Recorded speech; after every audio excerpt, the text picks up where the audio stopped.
Lord, जय मसीह की, God bless you all. आज मैं 3 वचन को आप लोगों को बताऊंगी और ये जो तीनों वचन है, ये तीनों वचन आपको याद करना है और ये 3 वचन को आपको हमेशा अपने दिमाग में बिठा के रखना है और हमेशा अपने मन और हृदय में रख लेना है, क्योंकि ये 3 वचन परमेश्वर का कलाम है, जिसे परमेश्वर कहते हैं धन्य है वो लोग जो ऐसा करते हैं। परमेश्वर का कलाम कहता है कि धन्य है वो लोग जो ऐसा करते हैं। तो मैं आपको बताना चाहती हूँ कि जो वचन मैं आपको शेयर करने वाली हूँ उसको परमेश्वर कह रहे हैं धन्य है वो लोग जो इस बात को मानते हैं। तो मैं आपको बताना चाहूँगी और आपको इस वचन का मनन करना है। मत्ती रचित सुसमाचार का 5 अध्याय में 5वें पद में हम स्टडी करेंगे। धन्य हैं वे लोग जो नम्र हैं, क्योंकि वो पृथ्वी के अधिकारी होंगे। तो नम्र स्वभाव बहुत ज़्यादा ज़रूरी है यीशु मसीह में। नम्र स्वभाव बहुत ज़्यादा ज़रूरी है, चाहे आप यीशु मसीह में हो या ना हो, लेकिन आपको पता है कि नम्रता से आप बहुत कुछ जीत सकते हैं। तो नम्र होना बहुत ज़रूरी है, पहला जो परमेश्वर कहते हैं कि ऐसा करना है। और दूसरा, धन्य है वे जो जयवंत है, क्योंकि उन पर दया की जाएगी। हर एक प्रॉब्लम पे आपको जयवंत पानी है, हर एक सिचुएशंस पे आपको जयवंत पानी है। कभी किसी चीज को अपने ऊपर नियंत्रण नहीं होने देना है, कभी किसी प्रॉब्लम को अपने ऊपर नियंत्रण नहीं होने देना है। कभी किसी ऐसी प्रॉब्लम आ जाए या फिर कैसी ऐसी समस्या आ जाए, उसको आपको अपने ऊपर नियंत्रण नहीं होने देना है। उस पर आपको क्या करना है? जयवंत पाना है। आपको उस पर जयवंत पाना है और उस चीज से आपको निकलना है। परमेश्वर कहते हैं ऐसे लोग धन्य हैं जो अपनी हर एक प्रॉब्लम में एक अच्छा सलूशन बना के निकल जाते हैं। धन्य है वो लोग।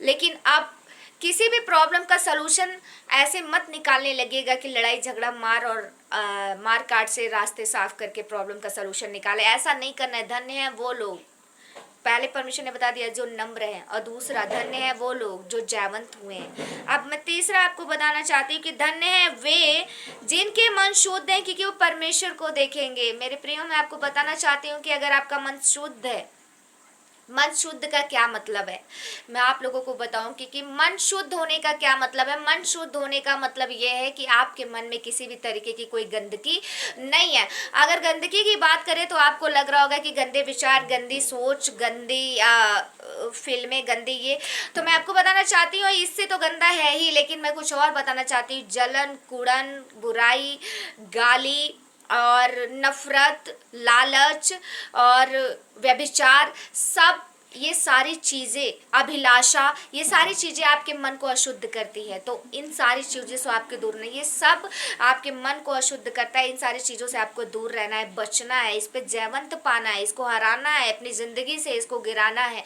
परमेश्वर ने कहा है कि धन्य है वो लोग जो जयवंत हुए हैं। तो इन सारी चीज़ों पर आपको जय पानी है।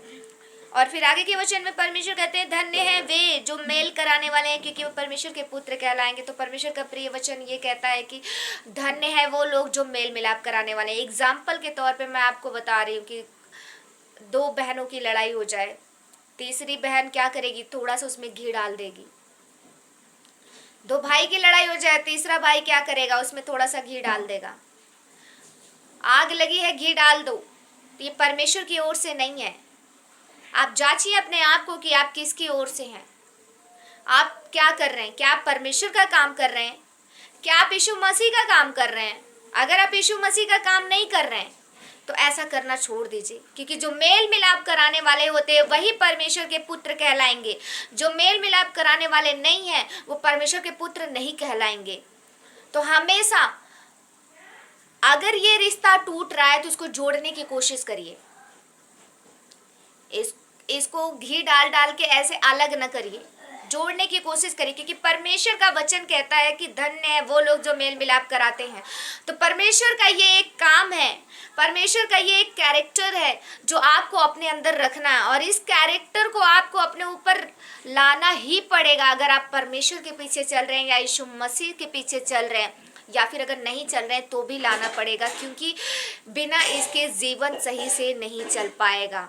अगर आप हर किसी से लड़ते रहे, झगड़ते रहे, अलग करते रहे, अलग करते रहे, अलग करते रहे, अलग करते रहे, तो ये आदत आपकी बन जाएगी।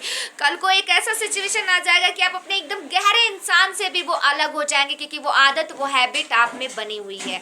तो कोशिश करें कि 2 लोगों के बीच में अगर लड़ाई हो, झगड़ा हो, मार हो, पीट हो, या कोई बहस हो जाए या कोई प्रॉब्लम हो जाए, तो उन दोनों को मिलाने की कोशिश करें, उन दोनों को अलग करने की कोशिश ना करें।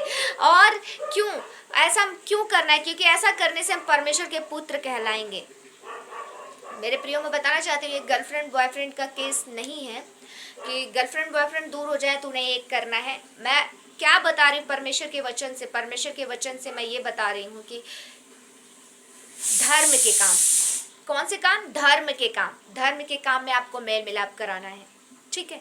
जो परमेश्वर ने दिया है और जो परमेश्वर के इंस्ट्रक्शंस के अंदर है, उसको आपको मेल मिलाप कराना है। तो मेरे प्रियो, आई होप आप लोगों को अच्छा लगा होगा। एक वचन मैं आप लोगों को और दूंगी और इस वचन को आप लोग जरूर से जरूर मनन करेंगे और अपने हृदय में रखेंगे। परमेश्वर कहते तब आनंदित और मगन होना, क्योंकि तुम्हारे लिए स्वर्ग में बड़ा प्रतिफल है। कब प्रतिफल है? प्रतिफल तब है जब हम ये सब करते हैं, जब ये सब चीजें हम अपने अंदर रखते हैं और हम करते हैं, तब हमारे लिए स्वर्ग में एक बड़ा प्रतिफल है। यीशु मसीह कहते हैं कि हेवन में मैंने तुम्हारे लिए एक बड़ा प्रतिफल रखा है।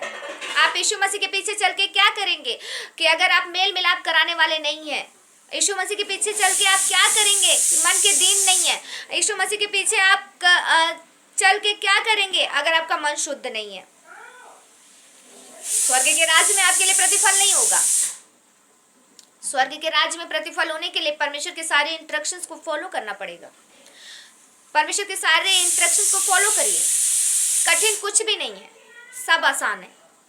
आपको जयवंत पाना है। परमेश्वर का एक वचन है, वो आपको याद रखना है। आपको हर बातों पे जयवंत होना है। हर किसी भी चीज को अपने ऊपर नियंत्रण नहीं होने देना है और नियंत्रण से बाहर आना है। और किसी भी सिचुएशन को अपने ऊपर नियंत्रण और हावी न होने दें, उससे बाहर आने की कोशिश करें यीशु मसीह के नाम में।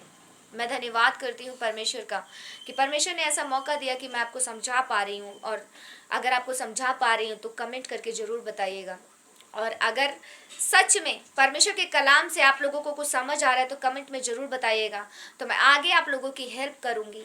और अगर नहीं समझ में आ रहा है तो वो भी बताइएगा कि समझ नहीं आ रहा है। धन्यवाद आप लोगों का और परमेश्वर का कोटि कोटि धन्यवाद करते हैं कि परमेश्वर ने ऐसा मेरे मन में डाला है कि मैं आप लोगों को वचन से कुछ चीज़ों को रूबरू कराऊं। तो मैं ऐसा करती हूँ, तो परमेश्वर की ऐसा करती हूँ तो परमेश्वर की महिमा होती है। मैं धन्यवाद करती हूँ परमेश्वर यीशु मसीह का कि ऐसा अनुग्रह दिया है मुझे। मैं धन्यवाद करती हूँ। तो प्रेज द लॉर्ड, मिलते हैं।